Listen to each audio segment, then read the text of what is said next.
inimigos da fé de Cristo, inimigos da igreja, inimigos da sã doutrina, inimigos da revelação do Espírito Santo de Deus. É possível ter gente no meio das igrejas, como naquele tempo, no meio da sinagoga, porém se levantam contra a fé de Cristo Jesus, a verdadeira graça, a verdadeira doutrina da fé. Lamentavelmente, há pessoas que estão no nosso meio que se opõem à gratuidade e se opõem à verdade de Cristo Jesus. Nós precisamos observar, como base aqui, em Atos dos Apóstolos, capítulo 6, versículo 9, vamos ver a instituição dos diáconos, homens ungidos, homens que tinham a virtude de serem despenseiros, tinham administração nas mesas, e a diaconia até hoje deve ser preservada porque é uma instituição na igreja apostólica. E a igreja precisa ter diaconia, só que os diáconos eram homens cheios do Espírito Santo, tinham virtudes. Entre eles está Stefanos, em grego, Stefanos, transliterado Stefanos, que significa coroado. Olha só o nome do Estevão, em português, Estevão. Stefanos era o coroado, esse diácono que tinha virtudes do céu. Olha o que diz a palavra sobre este servo de Deus, diz que era cheio de fé, no versículo 5, olha o que diz, era cheio da fé e do poder e do Espírito Santo. Diz aqui sobre Estevão, homem cheio de fé e cheio do Espírito Santo, um diácono, servo do Senhor, porém cheio de fé e cheio do Espírito Santo. No 6:8, versículo 8 diz, Estevão cheio da graça e de poder. Tinha fé, cheio do Espírito Santo, cheio da gratuidade de Deus e cheio de poder. Estevão é o primeiro mártir da igreja cristã.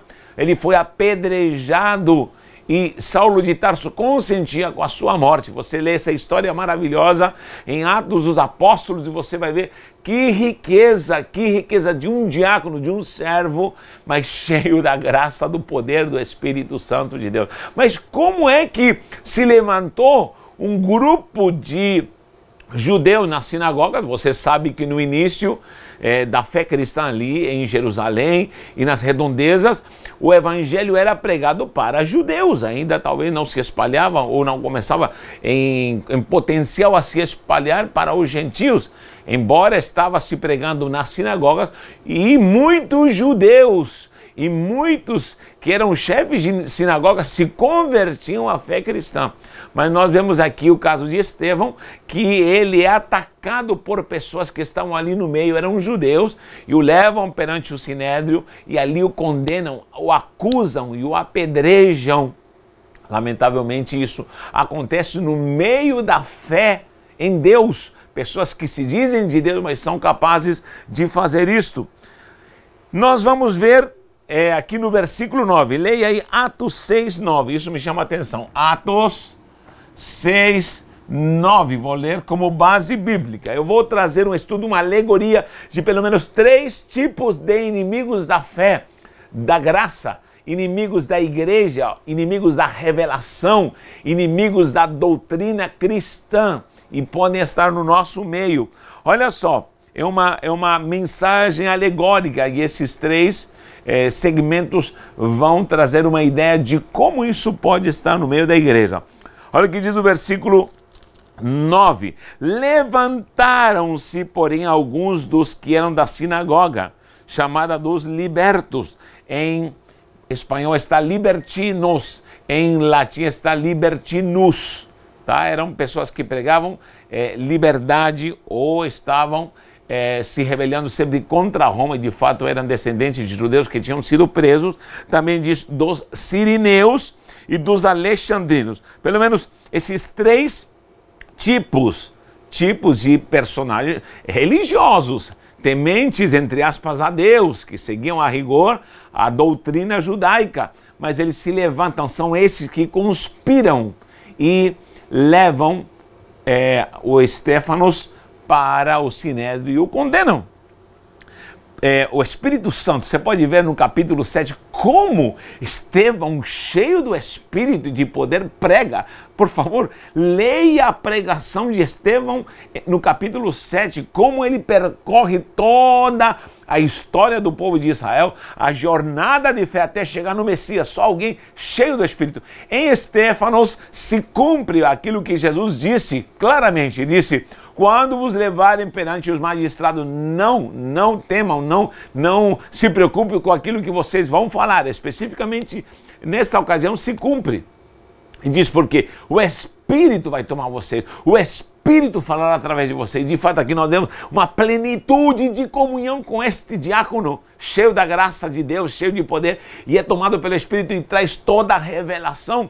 E esses homens veem que ele está cheio da gratuidade. Olha o que diz no versículo 15: todos os que estavam assentados no sinédrio, fitando os olhos em Estevão, viram, olha só, gente, que injustiça, viram o seu rosto como se fosse de um anjo.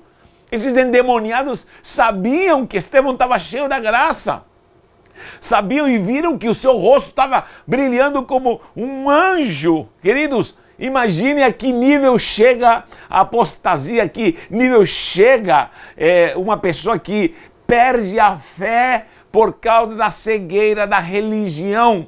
E eles veem a Estevão cheio da glória de Deus, mas mesmo assim o condenam, conspiram. Diz no versículo 11, veja no versículo 11, estamos no capítulo 6, diz: então subornaram, a suborno será, olha, dinheiro, uma maracutaia aí maligna no meio da clã da igreja, e eles estão aí conspirando contra um homem santo. Quantos homens dentro da igreja conspiram numa política eclesiástica, no jogo do poder, estão matando? Isso existe, tome cuidado com esse tipo de raça dentro da igreja. São religiosos, mas eles matam, eles perseguem. Digo isso com autoridade e tenho falado bastante sobre isso, e muita gente tem falado: meu Deus, isso tem servido para mim, para abrir os olhos. Por quê? Porque está cheio dessa raça dentro das igrejas. Subornaram e falaram: temos ouvido esse homem blasfemando contra Moisés e contra Deus. Ou seja, supostamente o emblema santo, a bandeira que eles levantam, é em prol da santidade de Deus. Mas esse tipo de gente só mata, persegue e são malévolos ao ponto de condenar alguém.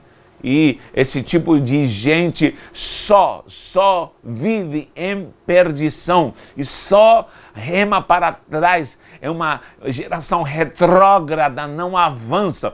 Julgam e condenam, mas eles mesmo não avançam. Pode ver, eles não avançam.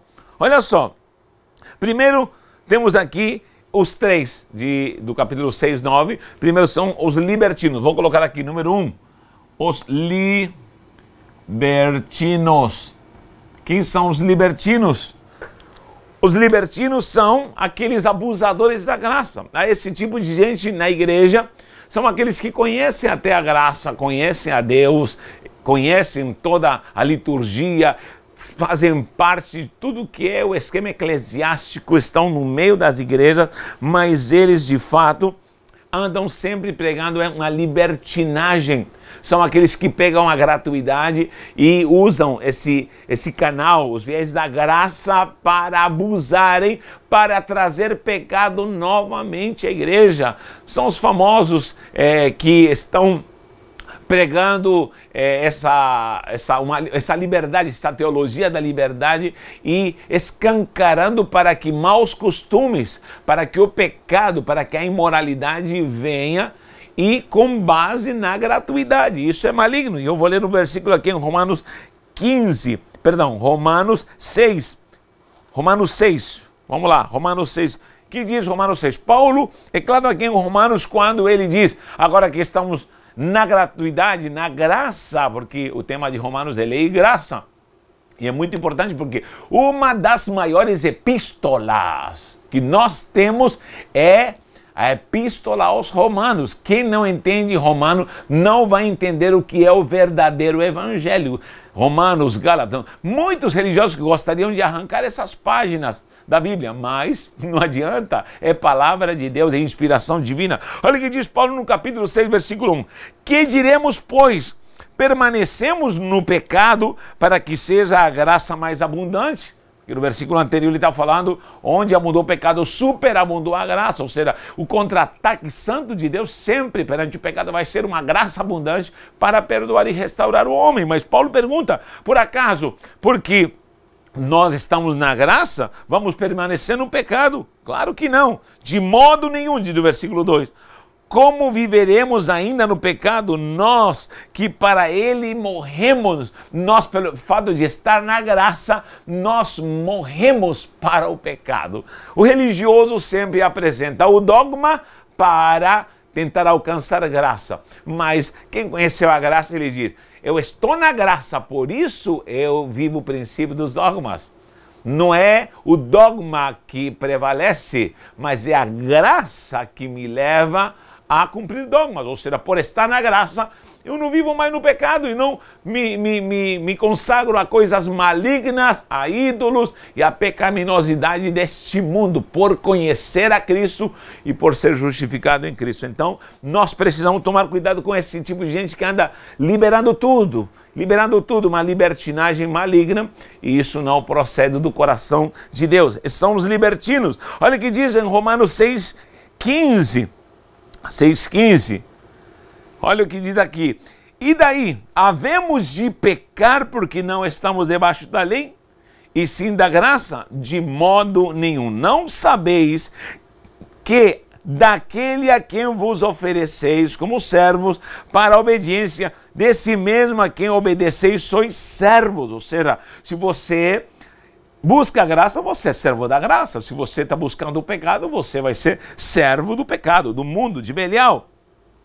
Seja do pecado para a morte, ou seja da obediência para a justiça. Nós somos da graça e somos da justiça e não vivemos mais no pecado para a glória do Senhor Jesus. Tá bom? Aí vem os sirineus, segundo ponto. Isso é alegórico, tá bom, gente? Uma alegoria. Sirineus. Para quem não sabe, Cirene é uma cidade que está na atual Líbia. Hoje talvez nem existe mais essa cidade, mas os sirineus eram africanos, era o norte da África. Tinha influência grega também. E ali chegaram os judeus, eram os judeus que estavam ali no norte da África. Eram muito radicais, muito tementes a Deus e muito religiosos. E esses sirineus, muitos deles eram prosélitos, iam para Jerusalém. Lembra do sirineu que foi obrigado a carregar a cruz? Pois é, ele não tinha nada a ver com o negócio, mas ele tem que carregar a cruz. Ou seja, o sirineu é símbolo de alguém que até carrega a cruz, mas ele não é. Ele faz parte, mas ao mesmo tempo não é do conteúdo do que é o evangelho em si, da realidade, da pureza. Na realidade pode estar no meio, mas não faz parte. Você me entende? Então, os sirineus, eles estão nas sinagogas, os sirineus estão no meio da igreja, mas os sirineus são aqueles que estão, mas não são. Estão, mas não são. E há muitos sirineus dentro da igreja carregando até cruz, até ajudando a Jesus a carregar a cruz, mas não são de fato, são prosélitos, eles vão de passagem, eles estão por um momento, se empolgam na fé, até carregam cruz, mas não fazem parte do conteúdo do que é o verdadeiro evangelho da graça. E há muita gente assim empolgada, há muita gente disfarçada, há muita gente com máscaras, mas na realidade não são verdadeiros irmãos. E Paulo fala muito desses falsos irmãos. Na lista onde Paulo apresenta as suas dores, seu sofrimento, em Coríntios 11, quando ele fala claramente tudo que ele sofre, ele diz que ele padeceu entre falsos irmãos. A gente falsa dentro da igreja, Natanael, mas claro que sim, tá chapado de gente falsa, tá chapado de fariseu, e eu vou lhe falar a cada dia, olha para mim, a cada dia eu tenho que matar esse fariseu, Natanael, porque nós, humanos, somos peritos em nos tornarmos fariseus, falsos, hipócritas. Hoje em dia estamos usando aquelas máscaras de pano, mas quantas máscaras a gente já carregava? Quando damos um paz do Senhor, paz de Deus, com aquele sorriso amarelo e por dentro temos rancores. Isso precisa sair do nosso coração, precisamos nos libertar, nos curar, porque somos hipócritas muitas vezes. E esse espírito entra, esse espírito de sirineu. E eu corro o risco a cada dia de me tornar um sirineu carregando cruz, mas na verdade não sou um cristão de verdade. E a cada dia tenho que me converter, tenho que me matar. Morre, desgraça, eu digo a minha carne. Sabe por quê? Porque carne nunca vai se converter. Carne se subjuga, carne recebe ordens, carne se submete, eu piso nela. Ó, sua carne amaldiçoada. Porque ela só deseja pecado, só deseja coisa maligna. E por isso nós vivemos no Espírito, e pelo Espírito governamos essa carne que um dia, querendo ou não, ela vai ser transformada num corpo de glória. Então, subjugue esse sirineu que está dentro de você, dentro da minha vida, para que não sejamos falsos. Olha que diz 1 João 2,19. E quanta gente já passou no nosso meio? Faça um cálculo de quantos cristãos que você conheceu que passaram, deixaram sua marca e não eram, na verdade não eram. Olha o que diz 1 João, anote aí, 1 João 2,19, diz assim: eles saíram de nosso meio, entretanto não eram dos nossos, porque se tivessem sido dos nossos, teriam permanecido conosco. Todavia eles se foram para que ficasse manifesto que nenhum deles é dos nossos. E vós possuís a unção que vem do Santo, e todos tendes conhecimento. Não vos escrevi porque não saibais a verdade, antes porque a sabeis, e porque a mentira alguma jamais procede da verdade. Ou seja, gente mentirosa, enganadora sempre vai haver, mas a verdade sempre será a verdade. Cristo é a verdade, Ele é a verdade, a sua palavra é a verdade. Eu preciso viver isto, tá bom? Vou anotar esses versículos. Primeiro libertino, vou falar de Romanos 6:1. Romanos 6:1. Vou ler também o 15. O 15 também. Você pode ler, porque não podemos pegar a graça para abusar e pecar. Aqui também, 1 João 2,19. Primeira epístola de João 2,19. É importantíssimo analisarmos como naquele tempo já havia gente desse tipo, falsa, hipócrita, que está, mas não é. Por último, para abreviar, os alexandrinos. 3. Alexandrinos. Quem eram os alexandrinos? Você sabe que Alexandria é uma cidade do Egito, até os dias de hoje, e ela foi fundada por Alexandre. Você sabe que a geração de Alexandre é uma geração grande. Temos também aí no Alexandre o Grande, que fortaleceu a Alexandria. E no Egito fundou uma cidade com seu próprio nome, Alexandria, por causa do Alexandre. E Alexandre Magno, com apenas 22 anos, já dominou o mundo inteiro, todo o Mediterrâneo. Ele chegou na Índia, era um camarada, meu irmão, ponta firme para conquistar. Porém, era um homem devasso. Era um helenista, vou anotar aqui, helenismo, helenista.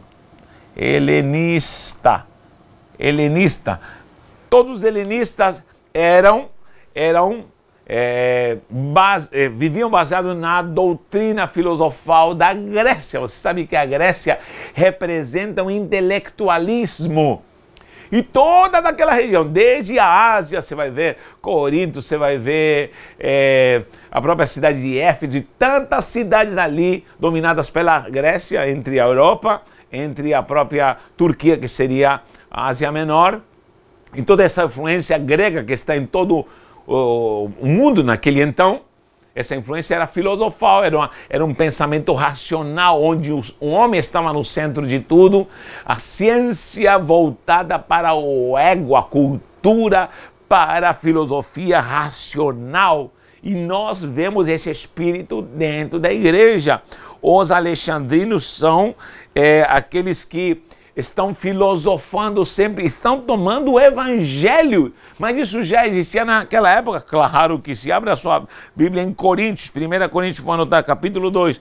1 Coríntios, capítulo 2 em diante, você vai ver como Paulo já vem com a autoridade de Deus, dizendo, ei, porque os coríntios exigiam isso aí, filosofia, com que base filosofal, sabedoria você está nos trazendo esse evangelho, essa doutrina? Peritos em conhecimento, faculdade, racionalismo, humanismo e toda aquela baboseira dos quintos dos infernos. Agora, Paulo com autoridade começa a pregar, fala, ei, quando fui ter convosco, eu não fui com sabedoria humana, eu não trago aqui uma sabedoria filosofal helenista, mas eu estou trazendo o evangelho de poder, é o que está faltando hoje em dia.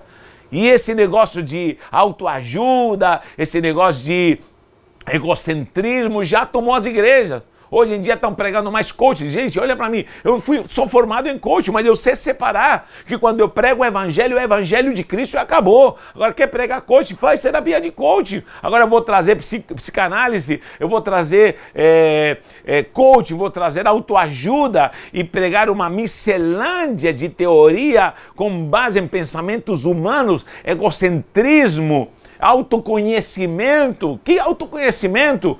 Sabe o que eu digo para os que pregam autoconhecimento? E tanto hoje, autoconhecimento, é lógico, eu tenho que me amar, eu tenho que me conhecer, mas essa não é a base do evangelho. Eu preciso me conhecer, mas essa não é a base do evangelho, porque quanto eu mais me conheço, mais podridão eu descubro. Quanto mais invisto no meu conhecer, no meu entender, no meu coração, mais ilegalidade, mais malignidade eu descubro.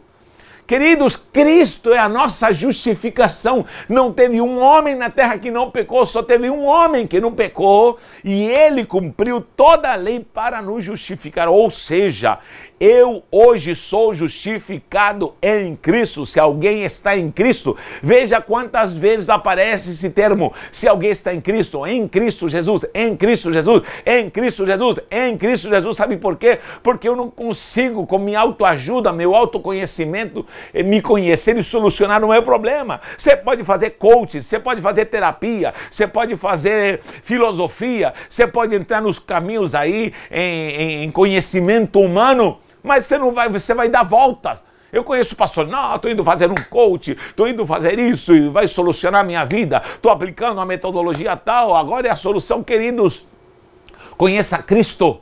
Conheça Cristo. E o pior é que estão pegando toda aquela estrutura que pode ser bem aproveitada, não me entenda, bem aproveitada, bem direcionada como terapia, como conhecimento, porque conhecimento é conhecimento, mas não me confunda isso com o evangelho. Não confundamos isso com o verdadeiro conteúdo do que é a palavra verdadeira, pura e genuína.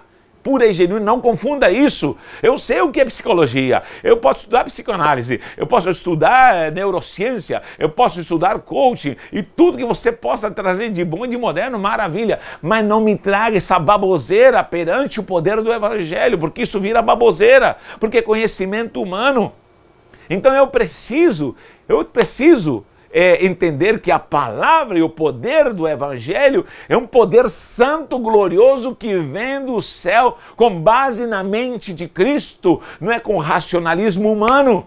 Só que hoje estão pregando esse racionalismo dentro da igreja, estão fazendo coaching para pastores, coaching ministerial, e nós entramos às vezes nessa onda. Tome cuidado em nome do Senhor, porque o avivamento não vai vir com coaching, o avivamento não vai vir com autoconhecimento, o avivamento e mudança, ei, olha para mim, a mudança na sua vida não vai vir com processos intelectuais de filosofia humana, o avivamento, a transformação na sua vida vai vir com o poder da palavra, quando você e eu mergulharmos em Cristo, quando você entenda que Cristo morreu, quando Cristo entre no seu coração, ou você entra em Cristo Jesus. Porque Paulo diz claramente, quem conheceu a Cristo se revestiu de Cristo. Meu Deus do céu, começou uma nova vida. Meu Pai da Glória, olha o que diz aqui em 1 Coríntios capítulo 2. Vou ler vários versículos aqui.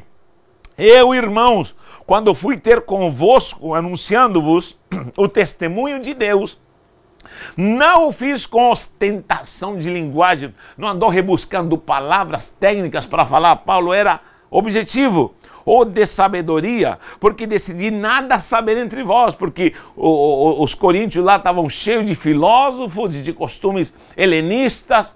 Esses alexandrinos tinham a sua capital ali em Alexandria e infestavam com sua filosofia toda a Europa. Era a moda do intelectualismo grego. Mas diz assim, e foi em fraqueza, temor e grande temor que eu estive entre vós. Olha o que diz o 4.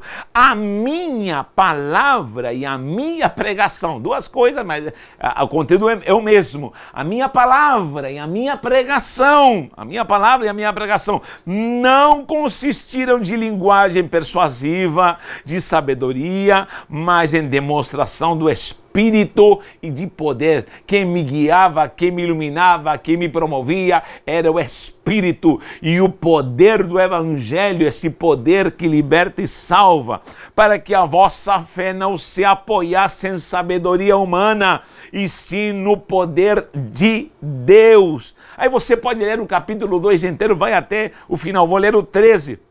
Vou ler o 13. Vou ler o 12, diz aqui, desse capítulo 2 de 1 Coríntios. Ora, nós não temos recebido espírito deste mundo, da filosofia humana, do racionalismo helenista, naquela época até os dias de hoje, e sim o espírito que vem de Deus.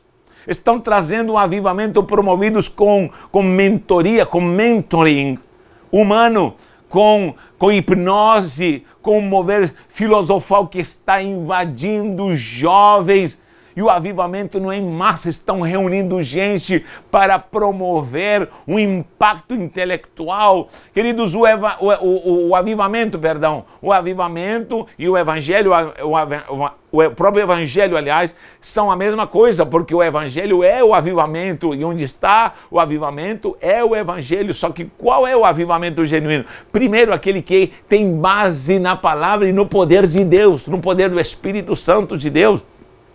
E pode ver na história, em toda a história, o avivamento não começou com multidões. Hoje estão juntando luzes, aquela parafernália toda para trazer o avivamento, mas parece um barulho de lata do que avivamento. Por quê? Porque esse avivamento é com base em conhecimento, em filosofia humana, helenista. Isso não presta, isso não muda ninguém, isso pode até emocionar hipnoticamente muita gente, impactar a emoção de muita gente, uma mente de muita gente, mas isso não transforma. A verdadeira mudança começa com arrependimento e com conversão, e não começa, repito, com multidões. Todos os avivamentos começaram com uma pessoa. Porque pastor, ou líder, ou cristão que me escuta, não é a soma da massa que vai trazer o avivamento. Não, não, não. Vai começar com uma pessoa que seja um altar, uma transformação. Pastor, se você não está em avivamento, não exija isso da igreja e não empurra a igreja para moveres humanos. O avivamento tem que estar em mim, o avivamento tem que nascer em mim, a santificação tem que estar em mim, o altar aceso tem que estar em mim, o altar cheio de fogo tem que estar em mim, o orar, o clamar, o jejuar tem que estar na minha vida. Se eu estou em avivamento, tudo que eu faço com certeza vai promover multidões, mas começa em mim, começa numa pessoa. Lembra de Elias? Elias, a primeira coisa que fez foi arrumar o altar. Traga o altar, junte as pedras, conserte o altar. E depois disse, achegai-vos a mim. Ninguém pode falar, achegai-vos a mim, se primeiro não arruma seu altar. Isso é importantíssimo. Agora, essa sabedoria humana que está invadindo as igrejas, é só Jesus, só Jesus. Então, tome cuidado com esse tipo de mover dos helenistas, os alexandrinos, porque eles conspiram. E um está querendo ser maior do que o outro. Ah, meu Deus, não vou falar mais nada.